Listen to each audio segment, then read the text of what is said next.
O medo. Joana de Ângeles.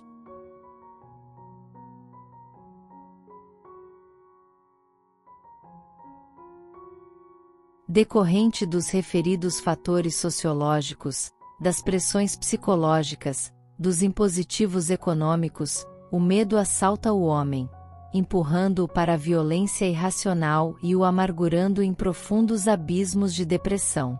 Num contexto social injusto, a insegurança engendra muitos mecanismos de evasão da realidade, que dilaceram o comportamento humano, anulando por fim as aspirações de beleza, de idealismo e de afetividade da criatura.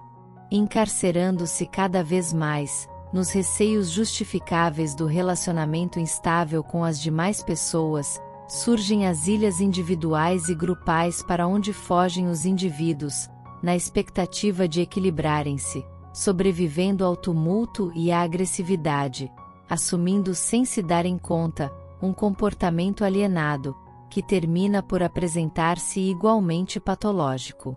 As precauções para resguardar-se, poupar a família aos dissabores dos delinquentes, mantendo os haveres em lugares quase inexpugnáveis, fazem o homem emparedar-se no lar ou aglomerar-se em clubes com pessoal selecionado, perdendo a identidade em relação a si mesmo, ao seu próximo, e consumindo-se em conflitos individualistas, a caminho dos desequilíbrios de grave porte.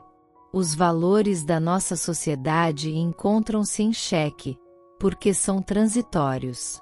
Há uma momentânea alteração de conteúdo, com a consequente perda de significado.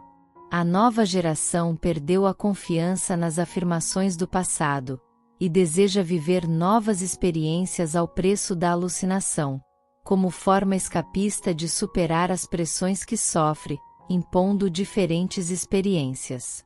No âmago das suas violações e protestos, do vilipêndio aos conceitos anteriores vige o medo que atormenta e submete às suas sombras espessas. A quantidade expressiva de atemorizados trabalha a qualidade do receio de cada um, que cresce assustadoramente, comprimindo a personalidade, até que esta se libere em desregramento agressivo, como forma de escapar à constrição. Quem, porém, não consiga seguir a correnteza da nova ordem, fica afogado no rio volumoso, perde o respeito por si mesmo, se aliena e sucumbe. Na luta furiosa, as festas ruidosas, as extravagâncias de conduta, os desperdícios de moedas, e o exibicionismo com que algumas pessoas pensam vencer os medos íntimos, apenas se transformam em lâminas baças de vidro, pelas quais observam a vida sempre distorcida, face à ótica incorreta que se permitem. São atitudes patológicas decorrentes da fragilidade emocional para enfrentar os desafios externos e internos. A consumação da sociedade moderna é a história da desídia do homem em si mesmo, enfraquecido pelos excessos ou esfogueado pelos desejos absurdos. Adaptando-se às sombras dominadoras da insensatez, negligencia o sentido ético gerador da paz. A anarquia então impera, numa volúpia destrutiva, tentando apagar as memórias do ontem, enquanto implanta a tirania do desconcerto. Os seus vultos expressivos são imaturos e alucinados, em cuja rebelião pairam o oportunismo e a avidez. Procedentes dos guetos morais, querem reverter a ordem que os apavora, revolucionando com atrevimento, face ao insólito, o comportamento vigente.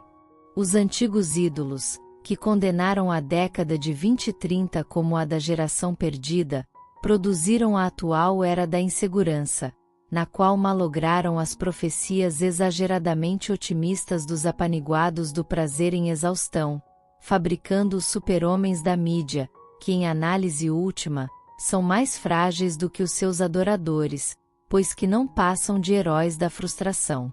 Guindados às posições de liderança, descambaram, esses novos condutores em lamentáveis desditas, consumidos pelas drogas, vencidos pelas enfermidades ainda não controladas, pelos suicídios discretos ou espetaculares. A alucinação generalizada certamente aumenta o medo nos temperamentos frágeis, nas constituições emocionais de pouca resistência, de começo no indivíduo, depois na sociedade. Esta é uma sociedade amedrontada. As gerações anteriores também cultivaram os seus medos de origem atávica e de receios ocasionais. O excesso de tecnicismo com a correspondente ausência de solidariedade humana produziram a avalanche dos receios. A superpopulação tomando os espaços e a tecnologia reduzindo as distâncias arrebataram a fictícia segurança individual que os grupos passaram a controlar, e as consequências da insânia que cresce são imprevistas. Urge uma revisão de conceitos, uma mudança de conduta, um reestudo da coragem, para a imediata aplicação no organismo social e individual necrosado. Todavia, é no cerne do ser, o espírito, que se encontram as causas matrizes desse inimigo rude da vida, que é o medo. Os fenômenos fóbicos procedem das experiências passadas, reencarnações fracassadas, nas quais a culpa não foi liberada, face ao crime haver permanecido oculto, ou dissimulado, ou não justiçado, transferindo-se a consciência faltosa para posterior regularização. Ocorrências de grande impacto negativo, pavores, urdiduras perversas, homicídios programados com requintes de crueldade, traições infames sob disfarces de sorrisos produziram a atual consciência de culpa, de que padecem muitos atemorizados de hoje, no interrelacionamento pessoal. Outros sim, catalépticos sepultados vivos, que despertaram na tumba, e vieram a falecer depois por falta de oxigênio, reencarnam vitimados pelas profundas claustrofobias, vivendo em precárias condições de sanidade mental. O medo é fator dissolvente na organização psíquica do homem, o predispondo por somatização, a enfermidades diversas que aguardam correta diagnose e específica terapêutica. À medida que a consciência se expande, e o indivíduo se abriga na fé religiosa racional, na certeza da sua imortalidade, ele se liberta, se agiganta, recupera a identidade e humaniza-se definitivamente, vencendo o medo e os seus sequazes, sejam de ontem ou de agora.